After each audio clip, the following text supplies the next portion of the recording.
Votez pour moi, mes chers amis, votez pour moi. Votez pour moi pour la bonne marche de la commune. J'échangerai la commune à tous des bâtons magiques. Il y aura des écoles, des hôpitaux. Quand ils sont votés, on n'attend plus rien de tout ça. Quand ils sont votés, on ne voit plus rien de tout ça.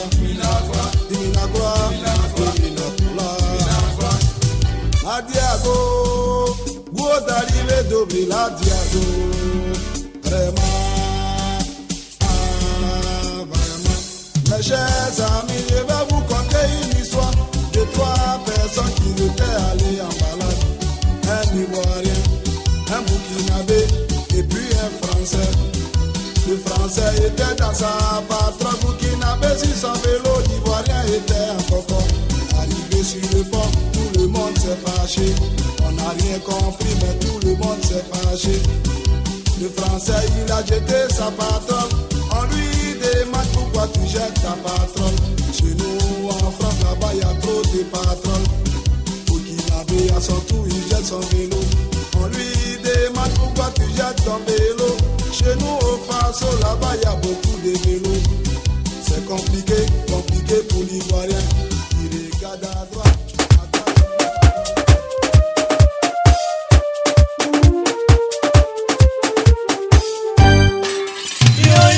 Yeke abavyo yeke abavyo alikuza wewe awavile aikuza yeke abavyo awavile aikuza wewe awavile aikuza yeke abavyo awavile kama wapa na ponu yokwe wasaide ila dei wakayo la mañana miteme avoir tout, les grandes puissances écrasent la vie partout. Pourtant cette vie c'est pour le fort et le faible. Êtes-vous Dieu pour nous dicter la vie? À nous les honi en les wewo. Nul n'a le droit d'ôter la vie à son prochain. Ce qui est à Dieu reviendra à Allah. Dios manitou yeke abayo. Il est Dieu, allez les abayo. Alikuza wewe awavile alikuza yeke abavyo awavile alikuza male wewe awavile alikuza yeke abavyo awavile nome wapa na ponu yokwe wasaide ila dei wakayo.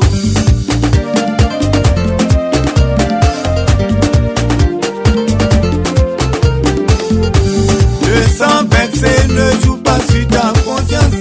N'es-tu pas troublé quand on parle de ton inconscience? Du plus profond de ton amour criminel. Ne vois-tu pas tous ces larmes? Oh yeah. Pour un pouvoir tu ôtes la vie à ton semblable. Et pire encore son entourage inconsolable. Dis-moi pour qui tu te bats oh. N'est-ce pas contre ceux que tu combats oh yeah. Yo yo yeke abayo awayo yeke abayo. Hervé Boboa. Monsieur Hervé Boboa est un journaliste international de diffusion. Précédemment, il a été journaliste et correspondant pour le Ghana Conjointment pour la BBC Afrique et la Deutsche Welle, c'est-à-dire la voix de l'Allemagne. Il a aussi servi au bureau régional de l'Afrique de l'Est et des Grands Lacs de la BBC Monitoring and Nairobi et Kenya. Voici monsieur Hervé Boboa qui se va s'applaudir.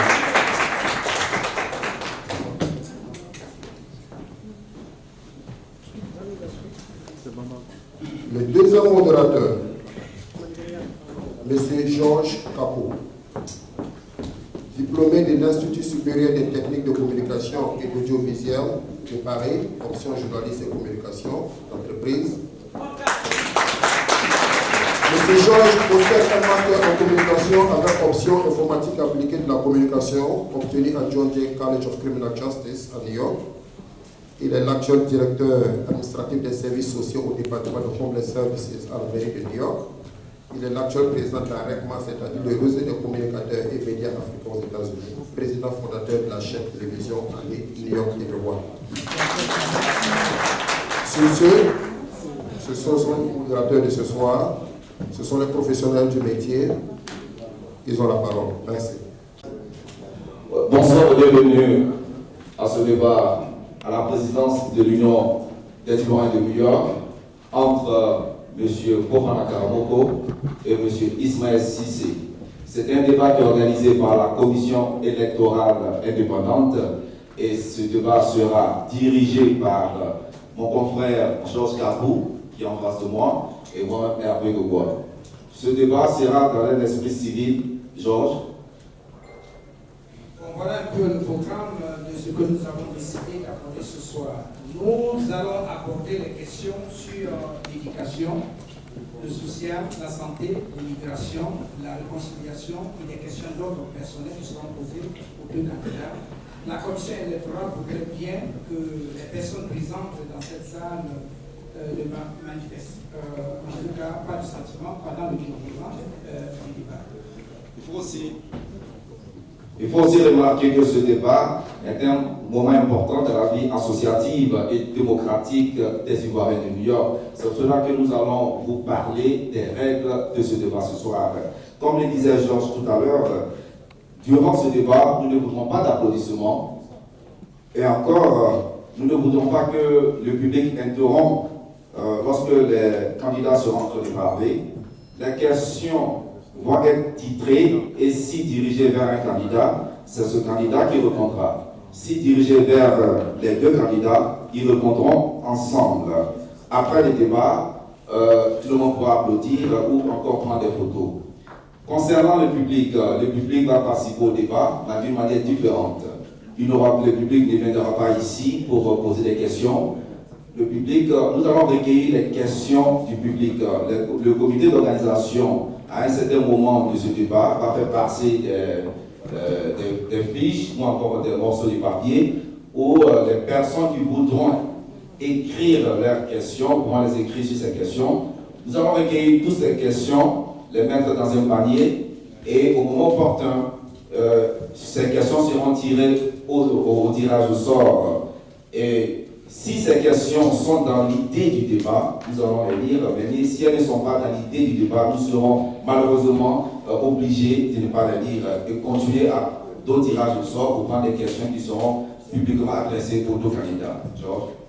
Voilà ce qui est bien dit. Je crois que nous sommes tous prêts pour le commencement de ce débat, mais on ne peut pas entamer le débat sans les deux candidats en question. Donc je crois que mon frère Hervé, nous allons maintenant introduire les deux candidats.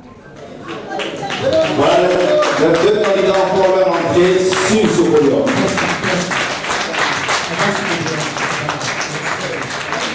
Voilà, les applaudis en ce moment précis. Et le moment où vous avez pour amener vos candidats. Voilà. Monsieur Ismaël Cissé et Monsieur Fofana Karamoko.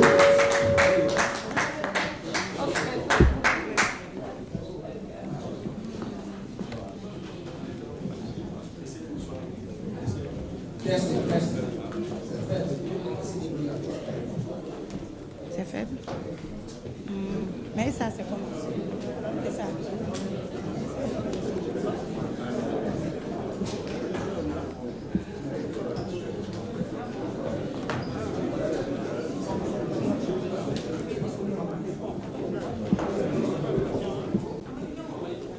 C'est avec un réel plaisir qu'au nom de toute l'équipe de la CEI, ici présente, que je dis merci à nos deux candidats, en la personne de Ismaël Cissé et de M. Fofana Karamoko.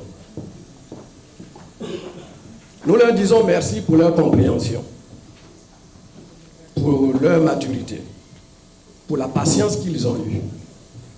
Car vous le savez tous, que nous revenons de très loin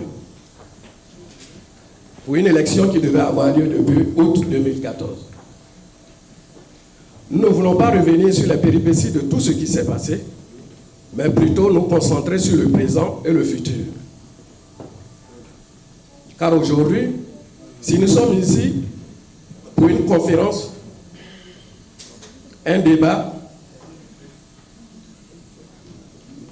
que nous souhaitons tous constructif, sincère, un débat intelligent, fair play, et non un débat destructif. Nous n'en voulons pas ici ce soir. La preuve, si je me souviens bien, depuis le lancement de cette campagne, nous, membres de la CEI, avons reçu des échos très constructifs de la part des deux candidats. D'ailleurs, hier, à la conférence sur Ebola, les deux candidats étaient assis dans la même salle, côte à côte, discutant. Alors, chers candidats, chers frères et sœurs, je ne souhaiterais pas voler la vedette à nos deux candidats, car ce sont eux qui sont à l'honneur ce soir. Aussi, je ne saurais terminer mes propos sans adresser les remerciements sincères à nos autorités. Son Excellence Daouda Diabaté, ambassadeur de la Côte d'Ivoire auprès des États-Unis, et du consul général à New York, Son Excellence Christophe Kouakou, qui ont tout mis en œuvre afin que cette élection ait lieu. Je dis aussi au nom de la CEI un grand merci aux Ivoiriens de New York pour leur patience. Sur ce, je termine mes propos et que vive la Côte d'Ivoire. Sur ce, nous allons demander à la session de se lever, nous allons entonner l'hymne national de notre beau pays, la Côte d'Ivoire. Merci.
Nous allons procéder au tirage au sort. Voilà, merci beaucoup. Alors, c'est une pièce, il n'y a que deux faces. Voilà, donc si une face est choisie, c'est pour dire que la deuxième appartient à la deuxième personne. Alors, ce que nous allons faire, alors, eh bien, tu peux diriger cela ou comment ça se passe? Lancez ça. Non, lancez sur la table. Voilà. Je crois que... Voilà, c'est M. Ismaël qui sera le prochain. Voilà. Donc, Ismaël sera le premier à vous présenter puisque le tirage vous a favorisé. Donc, présentez-vous à l'audience. Bonsoir.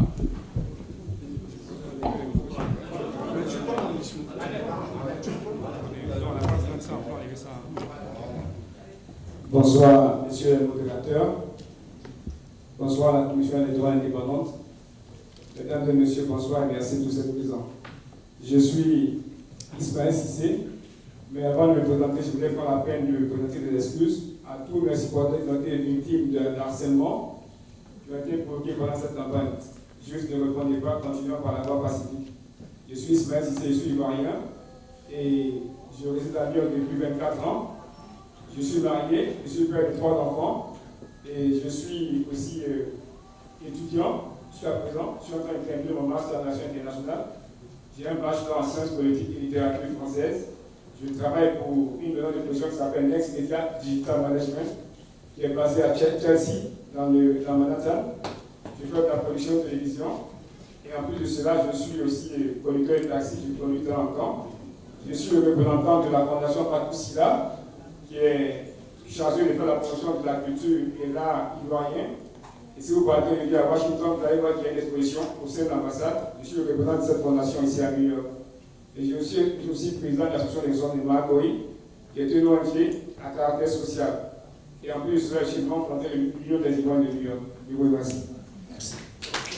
Nous avons dit pas d'applaudissements, s'il vous plaît. Pas d'applaudissements. Monsieur Karamoko, vous avez la parole. Remarquez, M. Karamoko, nous avons dit pas d'applaudissements pour le public, pas d'applaudissements pour les candidats. Voilà. S'il vous plaît. Pas d'applaudissements, s'il vous plaît. Je suis né à Moi, grandi à Moi. J'ai fait mes études primaires à Moi, secondaire à Daloa, université à Abidjan. Et je suis venu aux États-Unis il y a presque 25 ans. J'ai fait mes études de langue à Richford University, où j'ai eu un diplôme en langue anglaise. J'ai continué à Borough of Manhattan Community College, où j'ai eu un associé en banque. Et j'ai continué à Borough College, où j'ai eu un bachelor en finance et un master en management. Je travaille pour la compagnie East West Management, qui est une compagnie de taxi bureau. J'ai des actions à la bourse. Aujourd'hui, je m'apprête, n'est-ce pas, à créer ma société à Abidjan par le canal de la CBC. Et Dieu merci, les choses se passent bien. Aujourd'hui, je suis candidat à ma réélection pour la présidence de l'Union des Ivoiriens de New York. Merci. Voilà, merci. Voilà, qui est bien fait. Je crois que nous avons maintenant la présentation des deux candidats. Et ce que nous allons faire maintenant, c'est que nous allons passer maintenant aux questions. Alors, comme le tirage l'a déjà désigné, M. Ismaël Cissé, vous serez le premier. Je crois que cette question s'adresse à vous. Voilà. Il y a un peu plus de 2 ans, vous étiez tous deux candidats à la présidence de la première élection de l'UNI. Et aujourd'hui encore, vous vous retrouvez face à face pour le même objectif. Je voudrais savoir, qu'est-ce qui motive votre candidature? Bien, merci, M.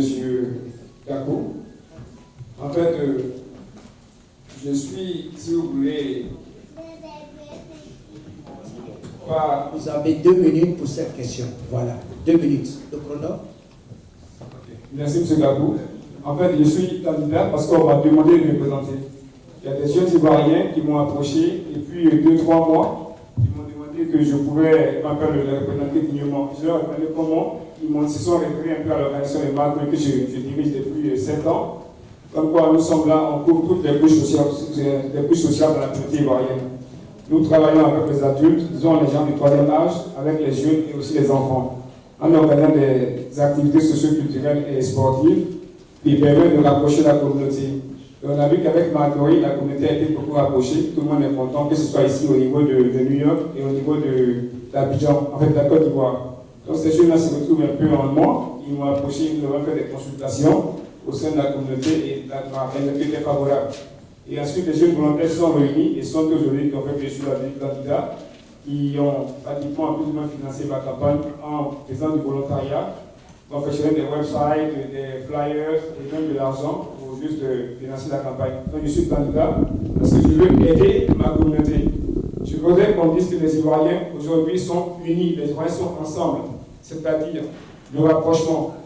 Pour se rapprocher, il faudrait qu'on aille vers les uns les autres et expliquer ce qui ne va pas dans la communauté.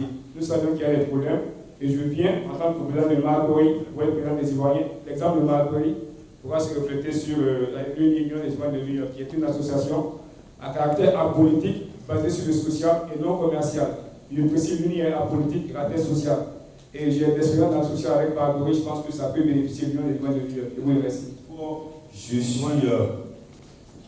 soucieux de réconcilier les Ivoiriens après cette fracture qu'il y a eu au pays dont les répercussions sont répercutées par tous les Ivoiriens se trouvent. Et à ce domaine, un travail favorable a été fait. mon bureau et moi, nous avons commencé un travail de réconciliation. Et aujourd'hui, au sein du bureau, se trouvent toutes les sensibilités ivoiriennes. Les Ivoiriens du Nord, du Sud, de l'Est, de l'Ouest et tous les partis politiques sont représentés dans le bureau que je dirige.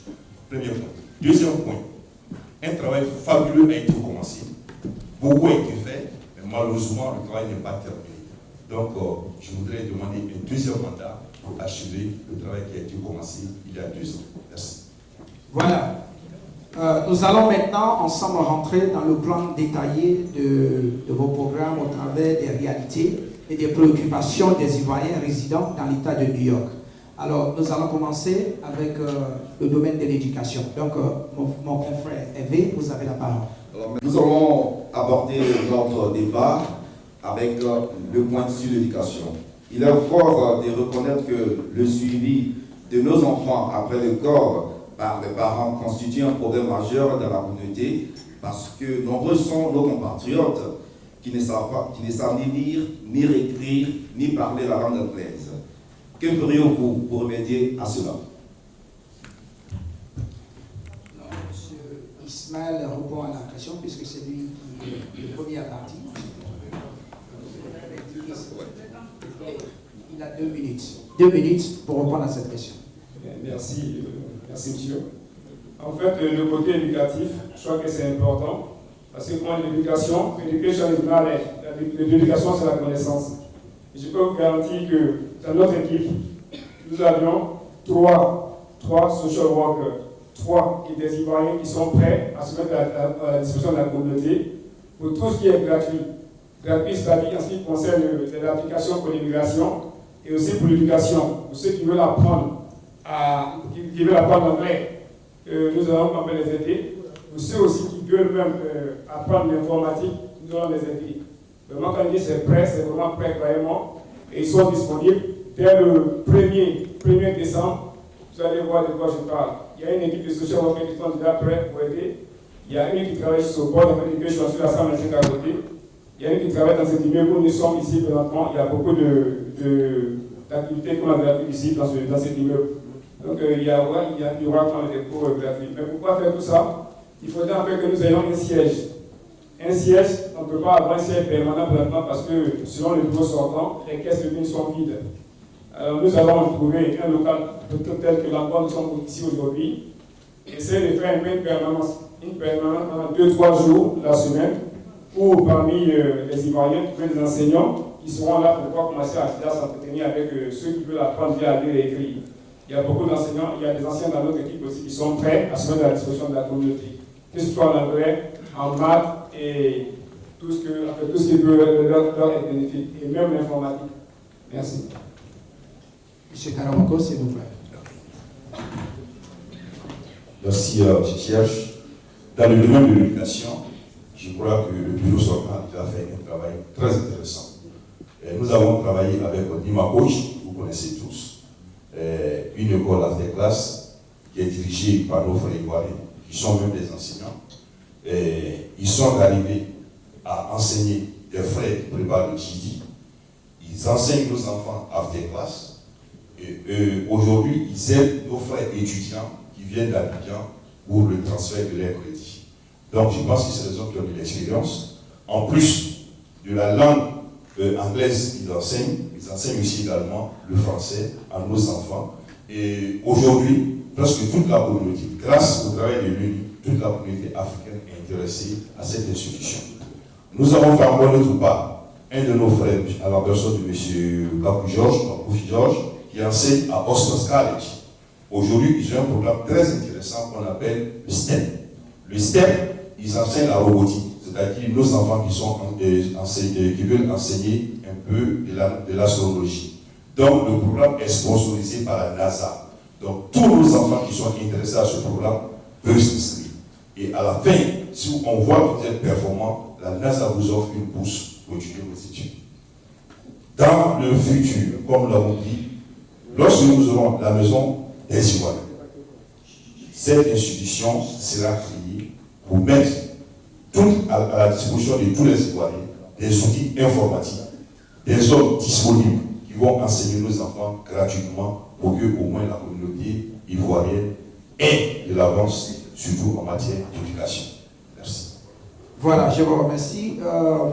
Cette question, en fait, a deux volets. Je crois que la première volet a été posée par le confrère B. Je vais revenir sur la deuxième volet avec vous, M. Ismaël, d'abord. Vous savez que l'éducation ne concerne pas seulement les enfants, même les adultes aussi sont concernés par l'éducation. Et parmi ces communautés ivoiriennes aux États-Unis, beaucoup sont venus dans l'intention de poursuivre leurs études. Et aujourd'hui, font face à certaines difficultés, ne peuvent pas. Vous qui aspirez certainement à prendre la présidence de cette union-là, que ferez-vous pour permettre, par exemple, à nos compatriotes vivant dans l'État de New York qui aimeraient poursuivre des programmes académiques, mais ne sachant à quelle porte frapper? Et merci. En fait, je suis moi-même un modèle.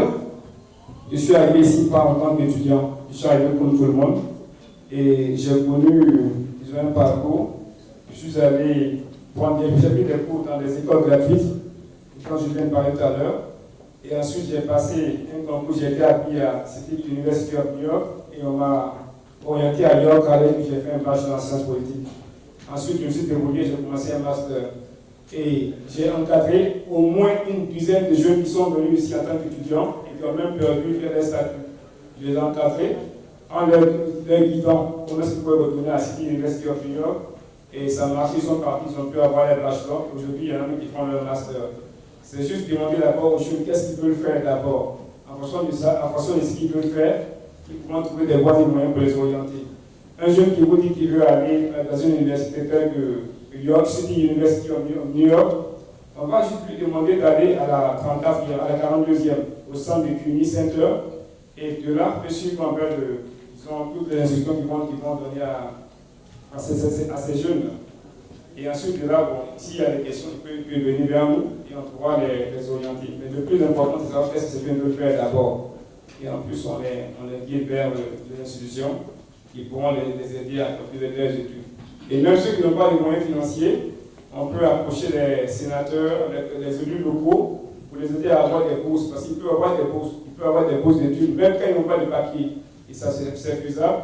Il y a déjà 3 institutions que nous avons avec nous, que nous allons mettre à la discussion de la politique dès le 1er décembre 2014.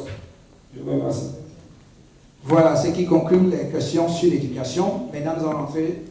Vous avez le droit de réponse? Non, la deuxième. Ah oui, la deuxième question pour vous, voilà, M. Karamoko. Voilà, et dans le même sens, si je reprends la question pour vous, je disais que l'éducation ne concerne pas seulement les enfants, même les adultes, que la plupart de nos confrères et de nos frères et sœurs sont venus dans ce pays dans l'intention de poursuivre des études. Et aujourd'hui, à cause des difficultés qu'ils rencontrent sur le terrain, ils ne peuvent pas aborder dans ce sens. Vous qui aspirez à cette charge de diriger cette communauté, quelles sont les possibilités et qu'est-ce que vous feriez pour aider ces personnes? Pour ne pas me répéter, je disais que le NUMACOJ a joué un rôle important dans l'éducation des Ivoiriens. Au niveau des adultes, voici ce que nous avons décidé. Nous, dans le bureau, il y a quelques membres qui sont allés à l'école dans ce pays. Ils ont profité de leur expérience pour donner leurs conseils d'usage à ces jeunes. Et si vous me permettez, le docteur Traoré Yacouba, ici dans cette salle, a créé un cercle de jeunes Ivoiriens qui veulent aller à l'école. Il les a produit leurs conseils. Et nous avons aussi demandé à ces jeunes, si vous ne pensez pas qu'il faut forcément avoir une green card pour aller à l'école, il y a un système qu'on appelle Academic Management. C'est pas ce processus que moi je suis passé. Le Academic Management System vous permet de payer votre semestre en avance. Et vous travaillez, vous payez par mensualité. Donc la technique que moi je les donne, vous payez une première partie, vous attendez jusqu'à ce que vous arrivez au congé de Noël. Au congé de Noël, vous travaillez dessus, vous finissez de payer. À la rentrée, vous faites encore une dépôt. Vous attendez au congé de Noël. À la fin, vous payez le reste. C'est comme ça que moi j'ai procédé avant d'avoir ma bourse. Ensuite, il y a aussi le CUNY. Le CUNY peut aider. Mais quelqu'un qui vient fraîchement d'Abidjan, pas l'anglais. Il faut des hommes volontaires l'aider à faire les premiers pas. Et nous nous sommes mis à la disposition de nos frères et sœurs qui veulent qu'on fasse leurs premiers pas, qu'ils accèdent aux universités américaines. C'est ce que nous avons fait souvent. Je vous remercie. Voilà, merci M. Fofana Karamoko. Nous allons maintenant passer au deuxième volet du programme qui est le programme santé. Vous savez que la santé, c'est un point très important ici aux États-Unis, car nous avons besoin d'assurance pour pouvoir se faire soigner. Pour certains, c'est le Medicaid, pour d'autres, c'est Obamacare et j'en passe. Force est aussi de constater que beaucoup de nos compatriotes n'ont pas de couverture médicale. Que feriez-vous une fois élu pour pallier à ce état de fait, M. Ismaël Cissé? Vous avez 2020 secondes. Merci, monsieur. D'abord, c'est un constat, c'est vrai, que dans la communauté, beaucoup n'ont pas d'assurance. Et en général, les gens attendent chaque fois qu'ils sont malades pour juste chercher à avoir une assurance pour aller vers l'hôpital. Et nous n'attendions pas cela. Avec Marguerite, déjà nous le faisons depuis 2-3 ans. Nous organisons des foires de la santé depuis 3 années passées pour permettre aux Ivoiriens, même quand les Ivoiriens sont ouverts à toute la communauté, y compris les Africains, Américains, de participer à ces foires de la santé pour avoir de l'assurance médicale. Et croyez-moi, il y a des membres de la communauté qui sont même dans cette salle qui ont pu avoir de l'assurance médicale grâce à notre organisation. Donc c'est vraiment un exemple qui va continuer avec l'Union des Ivoiriens de New York. Et parmi ces personnes qui ont eu cette assurance, ces personnes ont essayé à plusieurs endroits, malheureusement n'ont pas pu avoir des assurances médicales, mais avec Marguerite, avec nos relations, avec nos connaissances, ils ont pu avoir une assurance médicale. Et ces personnes nous remercient aujourd'hui. Donc ce serait étendu au sein de la communauté ivoirienne, aux membres de l'Union des Ivoiriens de New York. Ils auront tous des cas de membres, et même ceux qui n'ont pas des cas d'assurance, et même ceux qui n'ont pas d'assurance médicale, ces personnes pourront aller à Harlem. Pas plus tard qu'hier, nous étions à la mosquée avec l'imam qui a organisé une conférence sur l'Ebola. Il y avait la directrice de Harlem Hospital qui était présente. Et il y a un département, une clinique qui a été créé pour les Ivoiriens, pour les Africains. Même si vous n'avez pas d'assurance médicale, vous partez, vous serez traité gratuitement. Quand vous dites gratuitement, c'est juste 15 $. 15 $, c'est rien. Et les médicaments coûteront que 2 $. Et ça peut se faire en moins de 48 heures. Ça a été fait, on l'a fait pour des gens qui sont venus pour passer juste 1 mois, 2 mois de vacances, qui sont tombés malades. On les a aidés, une dizaine, une vingtaine, une trentaine de personnes. Et en plus, hier, on a rencontré un des responsables de la mairie, c'est un jeune mec très beau, africain qui travaille avec le maire. Il s'appelle Charles Fall. Il est un des conseillers du maire, comment ça s'appelle, Ville de Blasio. Et nous avions échangé. Et je lui ai dit que bientôt, je serai le président des Ivoiriens de New York et je souhaitais qu'on travaille ensemble. Il a dit, mon frère, c'est géré. Il y a beaucoup de programmes. Venez, on va se mettre à votre disposition. Donc, pour dire qu'il y a des promesses qui viennent, c'est des choses qui vont se réaliser. Je vous remercie.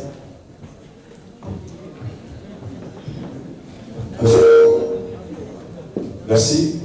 Je crois que sur ce chapitre, je suis très à l'aise parce que ce n'est pas des promesses que nous avons faites, mais c'est la réalité que les Ivoiriens ont vécue. Nous avons travaillé dans ce milieu. Nous avons détecté 3 hôpitaux. Je dis bien 3 hôpitaux. Il y a Martin Luther King Medical Center dans le Bronx, il y a African Services à Harlem ici, et il y a Sloan Kettering Center à la 68e sur First Avenue. Ces 3 hôpitaux nous ont approchés parce qu'ils ont vu que l'Union des Ivoiriens est devenue aujourd'hui incontournable parmi les associations africaines. Donc, ils nous ont contactés en nous disant ceci. Dites à toutes nos sœurs, à tous nos frères, que nous offrons des soins gratuits. Si la maladie que le patient possède, le patient vit, est au-dessus de nos compétences, chaque hôpital a un hôpital de renom où il sera conduit. Ainsi, Martin Luther King Center vous envoie à Bronx Hospital, qui est un hôpital de renom. African Service vous envoie à Mont-Saint, qui est un hôpital de renom. Sloan Kettering Center vous envoie à la 68e ou à Sloan Kettering Center, qui est le premier et le meilleur hôpital du cancer, du traitement du cancer aux États-Unis. C'est gratuit. Ensuite, nous avons fait des tests à nos frères. Voilà la preuve.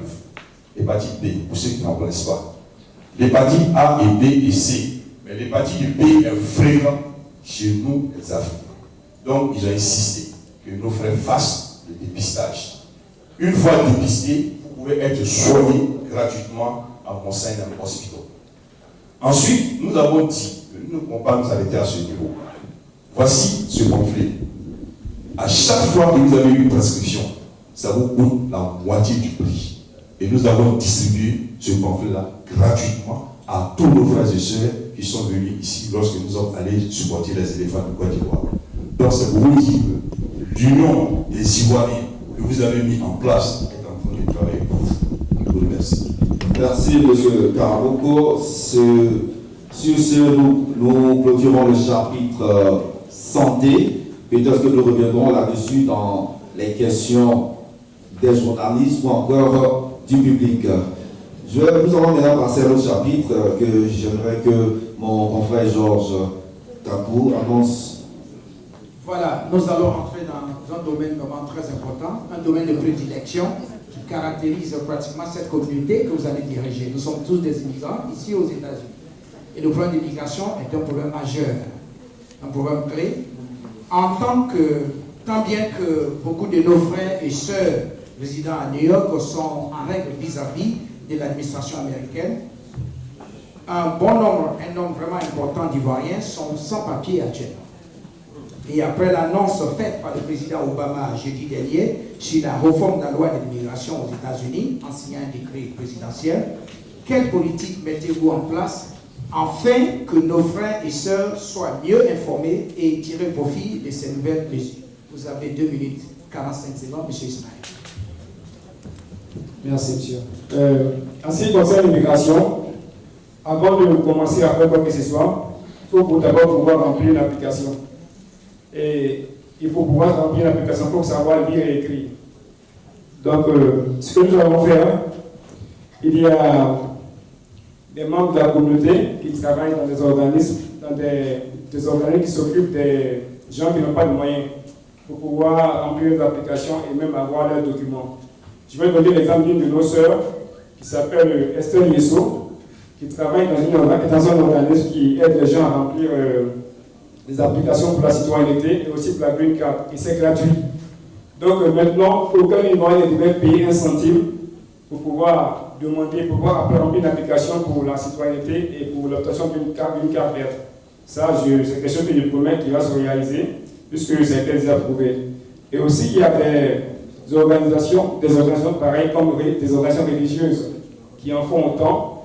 Et nous avons déjà 3 qui sont déjà prêts, nous avons pris l'information, qui attendent à ce qu'on puisse aller vers elles et commencer à aider notre communauté. Nous allons commencer à le faire déjà dès le 1er décembre.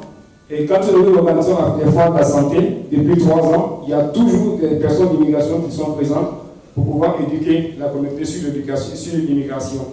Donc, pour vous dire que c'est déjà un petit problème, nous allons aider, mais déjà il faut amener les gens en confiance, ne pas avoir peur, on ne peut pas les rapatrier. Parce qu'il y en a qui, souvent, qui n'expliquent pas très bien. On ne peut pas vous rapatrier même si vous n'avez pas de documents. Mais nous allons vous aider, en ce qui concerne l'immigration, à avoir des réductions, sinon même pour ne pas être chargé pour les dépenses. Je vous remercie. Voilà, M. Karamoko, s'il vous plaît. Vous avez 2 minutes 45 secondes. Sur le domaine de l'immigration, d'abord je voudrais dire merci au président Obama qui partage vraiment la peine et la souffrance des immigrés sans papier. Et je crois qu'il vient de nous donner une opportunité que nous allons tous saisir. Ensuite, au niveau des ruines, dès que nous avons pris pouvoir, nous avons mis cap sur l'obtention de 2 avocats que nous avons mis au service de la communauté ivoirienne pour servir notre communauté. Vous savez, le domaine de l'immigration, c'est un domaine qui est très complexe et la loi est très évolutive. Donc, il faut des avocats d'expérience qui peuvent vous défendre selon le cas que vous présentez. Celui qui a un cas de mariage est différent de celui qui a un cas de réfugié.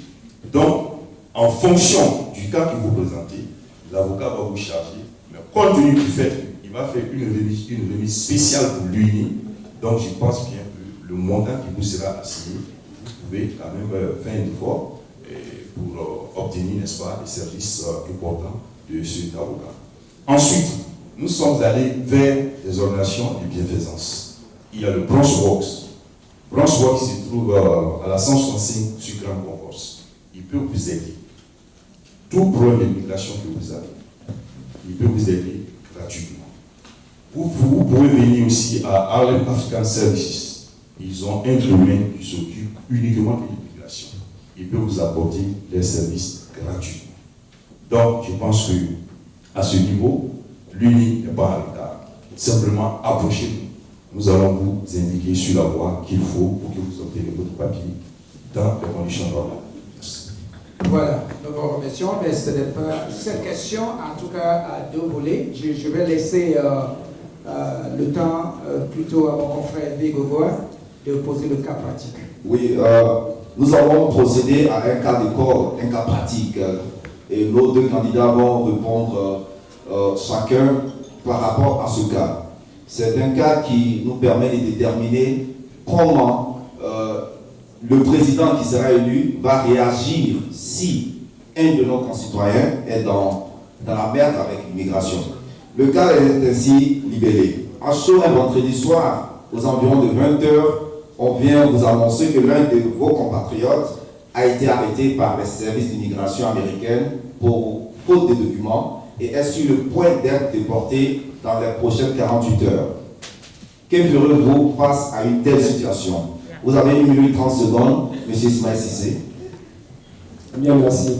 Tant que nous allons prendre l'UNI le 1er décembre, la première des choses, l'UNI aura un numéro vert. Un numéro vert qui sera disponible 24 sur 24 parce que je ne sais pas si le bureau sortira un numéro où on peut les contacter. Je ne sais pas si ça existe. Mais dès le 1er décembre 2014, il y aura un numéro vert qui sera ouvert 24 sur 24. C'est-à-dire qu'on peut nous appeler à n'importe quel moment et nous serons disponibles, vraiment.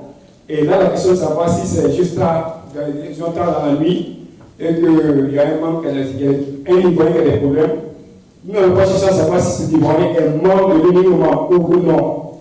Nous n'allons pas chercher à savoir si cet Ivoirien a une carte de membre de l'UNI ou pas. Nous allons agir. Essayer d'appeler des numéros, il y aura des numéros forcément des avocats qui sont disponibles 24 sur 24.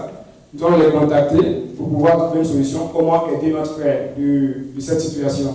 Ce frère, un Ivoirien ne sera pas abandonné. Ayant un cas, ou même pas sans une carte de membre, nous n'allons pas l'abandonner. Je vous remercie. Merci bien, M. Ismaël Cissé. M. Karamoko Fofana. Merci, M. Bobois.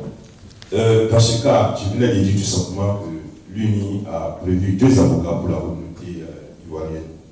Dans ce cas, il n'y a pas lieu d'attendre. Le monsieur, nous avons son contact, c'est-à-dire son cell phone. Seul un avocat peut vous sauver dans pareil cas.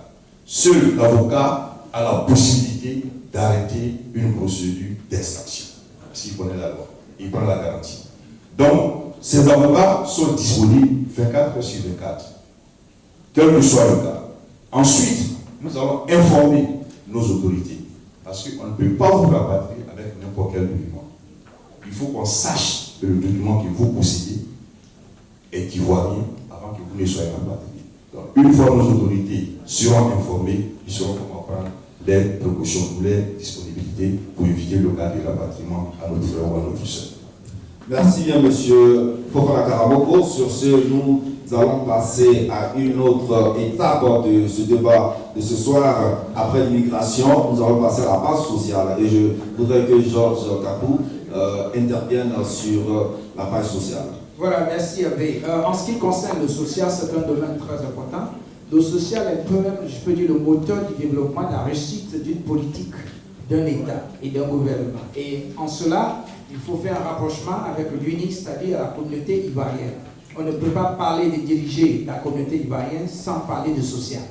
Alors, ce qui nous amène à vous demander, d'abord, quelle définition donnez-vous au mot social et quel projet social avez-vous vraiment en cœur à court terme pour les Ivoiriens de New York? Monsieur Ismaël, vous avez 1 minute 30 secondes. Merci. Enfin, je souris un peu parce que quand on parle de social, je crois que c'est vraiment quelque chose de facile. Parce que nous avions toujours été là pour la communauté. Je suis un des membres fondateurs de cette union. La première des choses, c'était de nous rassurer que l'UNI est apolitique, non commercial, à caractère social. Social. Et avec l'association de Marguerite, nous ne faisons que du social. C'est-à-dire nous mettre à la disposition de notre communauté. Organiser une force de la santé, c'est du social. Aider un frère qui a des problèmes, c'est du social. Aller faire des donations en Côte d'Ivoire, c'est du social. Et dans l'immédiat, nous allons approcher nos aînés, c'est-à-dire les personnes du 3e âge, et leur demander quels sont leurs besoins. Parce qu'il y a beaucoup qui ont travaillé en Côte d'Ivoire et qui n'arrivent pas à toucher leur pension. nous allons approcher l'organisme en Côte d'Ivoire qui s'appelle la CVAE pour les aider à pouvoir toucher leur pension si c'est possible pour ces personnes-là. Ça, c'est du social pour les personnes du troisième âge. En ce qui concerne les enfants, nous allons les aider à bénéficier de colonies de vacances. Ça aussi, ça fait partie du social aussi, loisirs, culture et social. Amener les enfants à découvrir d'abord les États-Unis, ici, aller dans des parcs, aller dans les eaux, des sorties sur pendant Gettysburg pour aller connaître l'histoire des États-Unis. Et on peut suivre la Côte d'Ivoire, organiser des voyages socioculturels avec les enfants pour aller connaître leur pays d'origine en Côte d'Ivoire, des colonies de vacances, aider les enfants. Dans l'immédiat, il y aura aussi des tournois de Maracana, comme de multiplier les foires de la santé et aussi faire des accords avec des maisons maisons funèbres pour permettre à nos parents, nos frères et sœurs de bénéficier malheureusement des réductions. Mais surtout cela doit se faire avec une assurance vie. Encourager les gens à prendre une assurance vie. Et déjà, il y a trois assurances avec lesquelles nous sommes en contact qui vont aider nos parents à prendre l'assurance vie. Et ça, c'est important pour prendre l'assurance vie. C'est pour juste éviter à ce qu'on puisse chercher à faire des cotisations pour soit faire entrer un corps ici, soit faire partie du corps en Côte d'Ivoire. Je vous remercie. Voilà, M. Karabako, s'il vous plaît. Merci, M. Babou. D'abord, le social, je le mets sur un an bien précis. L'aide. L'aide peut être physique, elle peut être morale, elle peut être financière. Qu'est-ce que ça dit? Aujourd'hui, nous sommes dans une société où personne n'a le temps. Vous pouvez être confronté personnellement à un problème. Si vous n'avez personne à côté de vous, vous êtes d'abord confronté à un problème de stress, un problème d'isolement. Donc, une fois nous sommes contactés, une présence physique, d'abord une assurance. Vous demandez dans quelles conditions nous pouvons être utiles à vous pour que cette aide sociale soit résolue. Au niveau des donations, l'UNI peut faire des donations, mais le premier objectif de l'UNI, ce n'est pas faire des donations. Nous pouvons le faire. Notre premier objectif d'abord, c'est de renforcer la fraternité entre les Ivoiriens, quelle que soit la circonstance, quel que soit le lieu où vous vous trouvez. Ensuite, au niveau du social, toujours, nous avons pensé un peu. Nos frères ne préparent pas la vraie vie. C'est-à-dire, beaucoup sont là, ils n'ont pas d'assurance vie. L'assurance vie, elle est très importante. Et nous avons pris contact avec New York Life pour aider nos frères et nos sœurs pour avoir une assurance vie. Au cas où vous décidez, cette assurance peut sauver ou aider votre famille après que vous soyez dans l'au-delà. Ensuite, au niveau même de l'UNI, nous avons un programme. Au cas où vous participez avec un programme dont nous avons donné un exemple. Oui, on nous rappelle que vous êtes. Nous allons vous accorder au moins 30 secondes pour conclure cette question parce que je pense qu'elle est très importante. L'audience a besoin de savoir, donc vous avez 30 secondes pour conclure, rapidement. Donc, nous avons pris un exemple très simple. Sur 1000 personnes, si chacune paie $70 par mois, par an, cette somme peut vous aider à vous rapatrier en Côte d'Ivoire au cas où vous venez à décéder. Au lieu que les dépenses reposent sur la famille, elle va reposer sur lui. Je vous remercie. Voilà, merci M. Karabako. Et cette question, effectivement, aussi, le social a deux volets. Alors là, je vais permettre à mon confrère Rigogoa de poser la deuxième question. Voilà, nous allons passer au deuxième volet de la question sur le social. Encore, je voudrais dire, et je m'adresse tout à l'heure au premier intervenant, lors des différents passages de nos autorités ici aux États-Unis, le problème sur les lourdeurs associées au processus de dédouanement des corps rapatriés au pays a été plusieurs fois évoqué. Mais toujours en rhétorique, la même phrase revient. Cela se fera. Mais sur le terrain plutôt, rien n'a été réellement fait. Quelle action envisagez-vous afin que cela change un jour, M. Ismaël Cissé? Vous avez 2 minutes pour répondre à cette question. Merci. J'ai moi aussi participé au comité de rédaction pour le discours qui a été lu devant le président de la République récemment. J'y étais présent. J'ai aussi contribué, j'ai même fait des propositions, en plus des corps malheureusement. il y a aussi de ce qu'on envoie pour aller aider nos parents en Côte d'Ivoire, tels que des médicaments, des chaises roulantes, etc. J'ai eu des problèmes aussi avec la douane récemment en janvier. Mais en ce qui concerne les corps, il n'y a pas que le rapatriement seulement, il y a ici aussi. Et quand il y a un décès, il faudrait qu'on soit présent. Mais quand on n'est pas présent, on ne peut même pas aider. Il faut être présent dès le premier jour jusqu'à la fin. Disons être l'alpha et l'oméga. Et j'ai contribué plusieurs fois à cela. Plusieurs fois. Ici, à New York, jusqu'à Boston. Et le Boston, c'est récent. Très récent. J'ai un grand frère, malheureusement personnel, Emmanuel Baye, qui est décédé. Il était avec nous à New York et il est parti à Boston. Et quand ce monsieur est décédé, j'ai été l'une des premières personnes à être informée de son décès. Et sa fille m'a appelé, sa fille ici, elle vit à Chicago. Et quand elle m'a appelé, elle pleurait. Je lui ai demandé qu'est-ce qu'elle veut. Elle m'a dit appelle mon papa, mon grand-père. J'ai appelé son grand-père à Abidjan. Et quand j'ai vu le grand-père en fait, il était inquiet. Il ne voulait pas que le corps parte en Côte d'Ivoire par faute de moyens. Je lui ai demandé, vous voulez que le corps parte, oui ou non? Il a dit, oui, on peut, mais bon. J'ai dit, vous voulez oui ou non? Il a dit oui. Il a dit, ok, il n'y a pas de problème. Le corps partira, juste l'enterrement, vous n'avez pas déboursé un centime. Croyez-moi, ça a été fait avec les Ivoiriens de grande foi de New York et les Ivoiriens de Boston. Ça n'a pas été seulement que New York, Boston, ça a été fait. Nous avons un de notre père à son âme, Isaac de Kologo, qui est décédé récemment. Nous n'avons pas demandé s'il est membre de l'UNI, membre de Magoué, un Ivoirien, c'est un Ivoirien. Je l'ai vu dans son vivant à l'hôpital et j'étais présent jusqu'à l'enterrement. Je ne l'ai pas fait en tant que membre de Magoué, je l'ai fait en tant qu'Ivoirien. C'est un Ivoirien comme nous, quelle que soit son appartenance religieuse, politique, quoi que ce soit, je l'ai fait. Monsieur Cissé, nous allons donner 30 secondes à Monsieur Cissé pour terminer son idée. Merci. J'étais présent et en moins de 2 semaines, nous avons pu mettre une équipe sur place, composée des amis artistes du frère Isaac de Kologo, et nous avons pu recueillir des fonds pour enterrer le frère Isaac de Kologo dignement. Je le dis, cette émotion, parce que c'était très dur, mais c'est une réalité. Parce qu'il y a des gens qui disaient que voilà, le frère il était ceci, il était cela. Non, on ne veut pas ça. Un Ivoirien, c'est un Ivoirien. Quand il décède, il faut être là du début jusqu'à la fin. L'alpha et l'oméga. Merci. Merci bien, monsieur Cissé. La même question est posée à monsieur Fofana Karamoko. Comment assouplir les lourdeurs qui pèsent sur le rapatriement des corps en Côte d'Ivoire? D'accord, je crois que sur ce sujet, personnellement, j'ai eu un entretien avec le président de la République qui n'est même pas informé que les corps sont éloignés en Côte d'Ivoire. Mais je crois que c'est un problème d'information. La plupart de nos frères ici, quand ils envoient le corps à Abidjan, le corps est confié à Ivocef. Ivocef, c'est une entreprise privée. C'est normal qu'ils vous chargent les frais du service qu'ils vont rendre, n'est-ce pas, au défunt. Moi, je pense, et j'ai discuté avec un de nos aînés, il me dit qu'il y a des moyens que nous pouvons utiliser pour éviter que le corps soit éloigné. En ce qui concerne les 17 qui se passent à New York, je pense bien que je ne voulais pas saisir cette occasion pour exposer un peu la douleur des familles éplorées. Il n'y a eu aucun décès, je dis bien aucun décès à New York ici, où l'Union a été sollicitée et on n'a pas participé.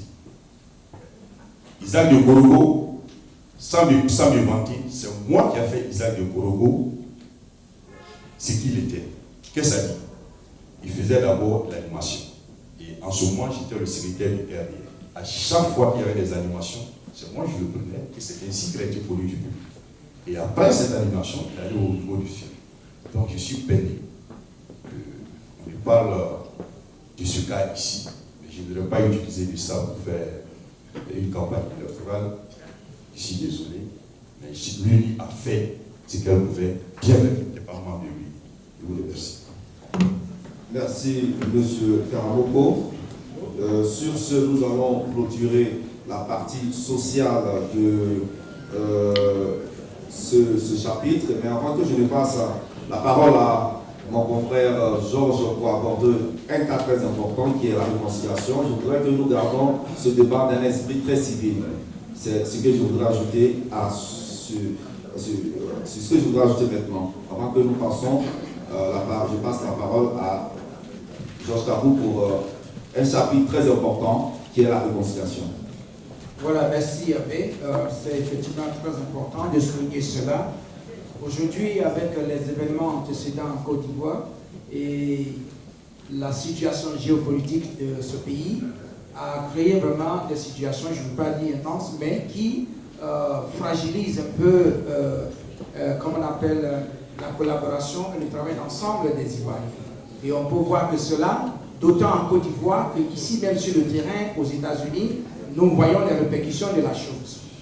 Alors vous deux, en tant que candidats, et vous voulez diriger justement cette communauté-là, autant divisée, que ce soit dans le superficiel comme dans les profondeurs, et selon certaines valeurs qui sont peut-être politiques ou pas. Il est très important que cet aspect de la réconciliation soit relevé parce que ça tient à cœur à tous les Ivoiriens, que ce soit aux États-Unis comme en Côte d'Ivoire, c'est vraiment un aspect très important. Alors on ne peut pas parler de communauté ivoirienne aux États-Unis si on ne peut pas évoquer le problème de la réconciliation. Alors, voilà ce que je voudrais vous demander. C'est vraiment une question qui va se tenir sur des volets. Je vais poser la première, comme on appelle le premier volet, et mon confrère B se chargera du deuxième volet. La notion de réconciliation est aujourd'hui une denrée vraiment rare après les événements douloureux qu'a traversé notre pays.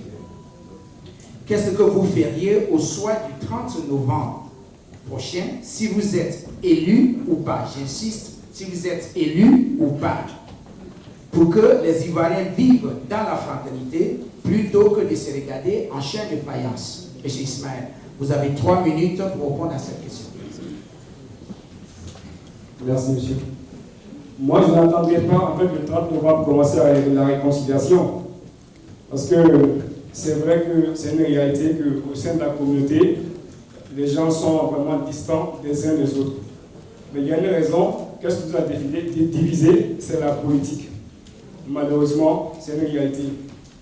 Et voilà pourquoi, quand on a créé l'UNI, nous avons commencé à travailler depuis 2008, sinon le 2007, avec mon frère ami Lucien Poissy. Nous avons décidé de créer l'UNI avec plusieurs collaborateurs. La première des choses, nous sommes rassurés que l'UNI est apolitique, à caractère social. Et le social rassemble, le social n'écarte personne. On ne peut pas être joueur et arbitre. Quand on a appartenu à un parti politique, on ne peut pas travailler dans le social, c'est impossible. Parce qu'on est déjà marqué. On ne peut pas aller vers les opposants et demander qu'on va faire une réconciliation. Ce n'est pas possible. C'est pas possible. En tant qu'homme de social, voilà pourquoi je n'ai jamais voulu appartenir à un parti politique. J'ai toujours voulu rester dans le social et c'est ce que j'ai fait, Dieu merci. Avec Marguerite, vous allez voir qu'il y a toutes les composantes religieuses et vous allez voir que tout le monde est dedans. Religieuses et aussi politiques. Pendant 7 ans, nous dirigeons Marguerite. Pendant la crise, nous sommes partis en Côte d'Ivoire pour aller aider les désœuvrés. Donc nous n'avons pas attendu le 30 novembre, nous avons déjà utilisé le système que nous avons pu utiliser à Marguerite pour travailler avec la communauté. Éviter de parler de la politique au sein de l'UNI. Approcher tout le monde et seul un homme qui est politique peut le faire. Et nous allons aller vers nos ennemis, vers les retraités, les rencontrer et leur demander ce qu'ils pensent, comment est-ce qu'on peut commencer la réconciliation. Et deuxièmement, nous allons aller vers les chefs religieux, leur demander comment est-ce qu'ils pensent qu'on peut entamer une procédure de réconciliation. Nous irons ensuite vers les femmes, leur demander, nous allons recueillir leurs doléances, aller vers les hommes, vers la même procédure. Ensuite, les jeunes, la même procédure. Et même terminer avec les enfants de moins de 15 ans, leur demander s'ils savent, s'il y a des problèmes au sein de la communauté. Après cela, nous allons convoquer tout le monde et commencer à discuter, parler, suivi par des chefs religieux, des retraités dans une commission. Et il n'y a pas que ça, aussi il y a des activités socio-culturelles et sportives, parce que chaque fois qu'il y a un rapprochement, les gens se frottent, les gens causent, les gens échangent, et ça brise le mur de la méfiance. Et c'est ce qu'on fait avec Marguerite. Chaque fois qu'il y a des événements, vous voyez qu'il y a tout le monde, les gens du nord, du sud, du centre, de l'est, de l'ouest. Et les gens échangent des contacts, et ça peut aider pour rapidement aller vers la réconciliation. On n'a même pas impliqué les hommes politiques. On crois, le faire entre nous, les gens de la société civile et les membres des associations. Merci. Voilà, M. Karamoko, vous avez la parole.